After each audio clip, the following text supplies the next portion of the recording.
Bonjour à tous, bienvenue aujourd'hui dans cette petite capsule en lien avec le titre pro formateur pour adultes et plus particulièrement la formulation des objectifs.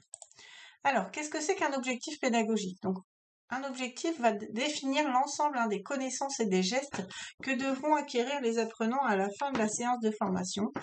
C'est le formateur du coup qui va formaliser cet objectif pédagogique dans le cadre de sa progression en amont de la conception pédagogique et également en amont de l'animation. Il va prévoir systématiquement pour chacune de ces séances des objectifs à atteindre pour permettre à l'apprenant de monter un petit peu en compétence. Donc au niveau des différentes démarches qui peuvent orienter la démarche pédagogique du formateur, on va retrouver dans un premier temps la démarche déductive qui consiste à aborder en fait les premiers grands principes, à savoir introduire la notion avant de passer aux exercices d'application. Vous avez ensuite la démarche inductive qui va être du coup d'aller du concret vers l'abstrait pour aller à partir d'exemples vers des concepts. Et puis ensuite vous avez ce qu'on appelle la démarche dialectique qui va permettre en fait d'absorber et de confronter les notions avec la pratique. Ça concerne principalement en fait l'apprenant qui a besoin de jauger les pour et les contre avant de pouvoir mettre en application. Par rapport aux différentes méthodes et outils qui vont permettre en fait aux formateurs de formaliser ces objectifs, on va retrouver la méthode des 3C. Donc la méthode des 3C consiste à mettre en œuvre du coup des objectifs pédagogiques définis par un comportement qui va être observable, avec également des conditions de réalisation qui sont prédéfinies et formalisées, avec également des critères de réussite, à savoir de l'évaluation. Donc la méthode des 3C, comportement observable, conditions de réalisation, critères de réussite.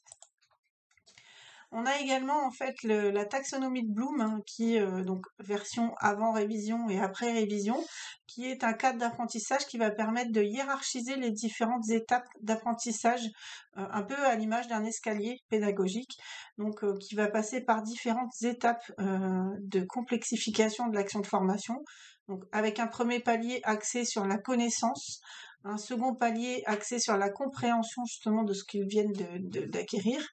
Ensuite, un troisième palier axé sur l'application, un quatrième sur l'analyse qui va consister à justement décomposer, extraire, choisir, comparer, et également deux autres paliers, un sur la synthèse et également un sur l'évaluation pour pouvoir se construire son propre raisonnement. Donc, un objectif pédagogique, quoi qu'il en soit, doit être toujours formalisé par un verbe d'action. Donc, vous avez ici des exemples de verbes d'action à utiliser en fonction des paliers de la taxonomie de Bloom. Donc, à savoir pour la connaissance, on peut utiliser le verbe définir, décrire, énoncer, identifier, mémoriser. Pour le palier compréhension, on va pouvoir utiliser associer, calculer, démontrer, expliquer, reformuler. Pour le palier application, on pourra donc utiliser classifier, construire, convaincre, expérimenter, résoudre. Pour le palier analyse, on va donc comparer, différencier, discriminer, examiner, vérifier. Pour le palier synthèse, on va donc compiler, composer, récapituler, résumer et établir. Et enfin, pour le palier évaluation, on va pouvoir attribuer, conclure, juger, justifier et valider. Donc, par rapport à cette thématique, donc vous pouvez compléter les éléments de cours en lien avec la taxonomie de Bloom pour vérifier un petit peu comment ça se passe sur la version avant révision, puis ensuite la version révisée. Donc, ce que je vous demanderai de retenir en lien avec cette petite capsule, c'est vraiment la méthode en fait des 3C.